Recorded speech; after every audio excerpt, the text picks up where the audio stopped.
Welcome. Today I'm going to be talking a little bit about going back to basics with junk journaling.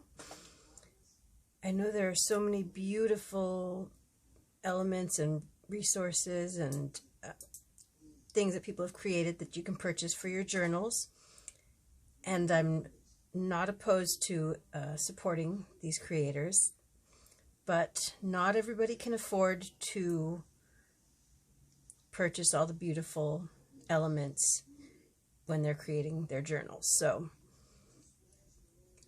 I'm going to show a couple of maybe lesser used resources that I like to go to for adding elements to beautify my journal. This right here is all elements that I've clipped out of catalogs. I haven't pasted them on yet. I just wanted to show how they work, how nice they look. But they are simply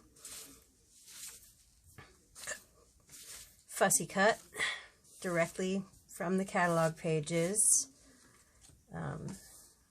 They're thin, and these ones I most likely will use as is, either pasting onto something like this or on my journal. That was my first attempt at decorating these, and I didn't like the way it ended up. So that's what triggered this.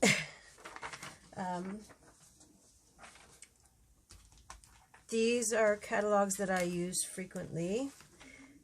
They are catalogs that sell decorations for house and garden and gifts and furnishings, I guess. These ones mostly came from this catalog, but so that's the first way, and these are beautiful. It's undeniably beautiful, all of these, and they all came from one issue of one catalog. So I think that one might have come from a different one, but it's not hard to find beautiful elements. Now the second way is coloring your own coloring pages, but not, obviously if you take the time to do all the details, they're beautiful, but it's time consuming. So this method is just to create elements that you can cut out and use. So what I look for is a coloring book page that has a lot of defined shapes, like this one, and then I used crayons. You could use colored pencils, but I like crayons because they blend nicely. And I know this doesn't look that stunning or that striking, but it adds a subtle yet cohesive element to a journal. So for example, I'm going to show you in this journal, oops, upside down.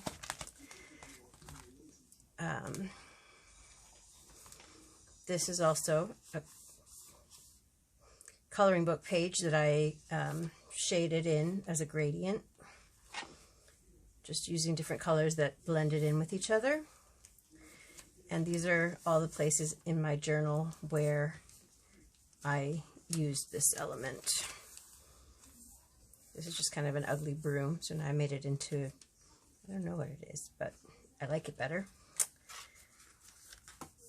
And these are things that, I'm kind of building this journal up in an odd way, I guess.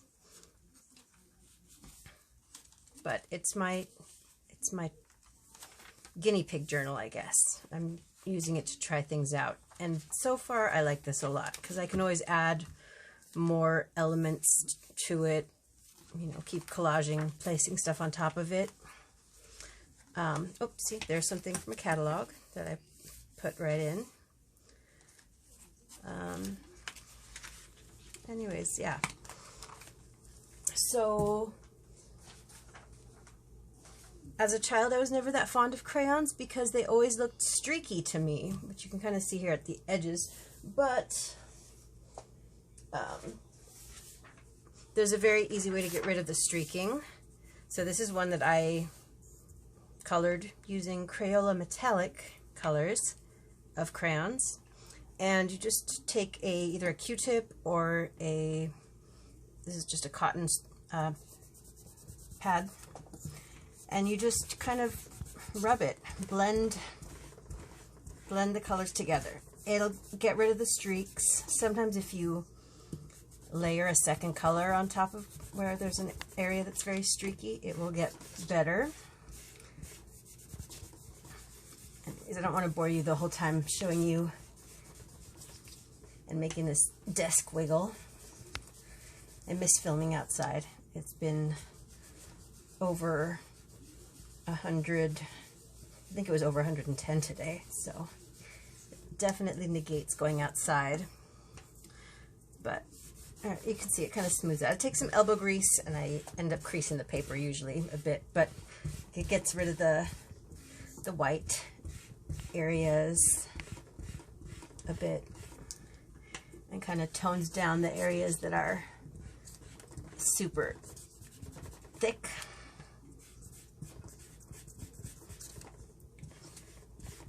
And it kind of makes the colors smooth out. It gives it a much more even look.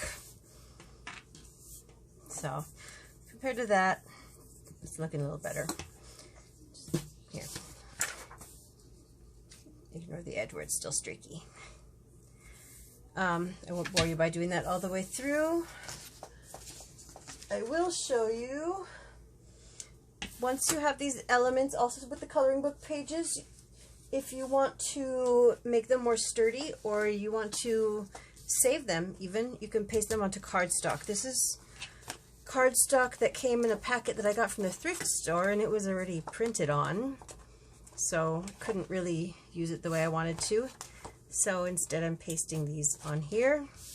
These are more things I found in a catalog, and you can either cut them out and keep them with my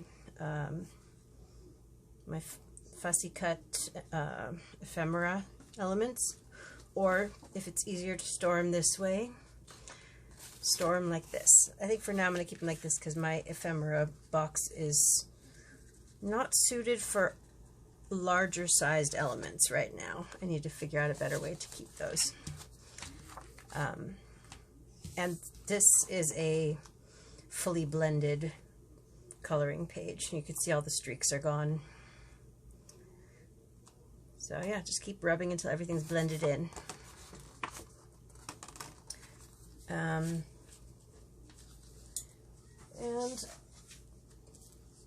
that's pretty much all I have for this video, but I can give a couple of other suggestions of places you can packaging, food packaging, especially for sodas and fruit snacks and ice cream, are very colorful, and they have elements that you can use a punch for, or if you don't have a shaped punch, oh, see this, I did that from Trader Joe's turkey dogs, but I just like the fonts, so if I add something on top of it, it'll still, I don't know, it'll still show some of the text without showing what the words were. I mean, do you think turkey dogs when you see this at first? Maybe, if you are familiar with it. Anyways, I am rambling now. I just wanted to give you a quick little idea, and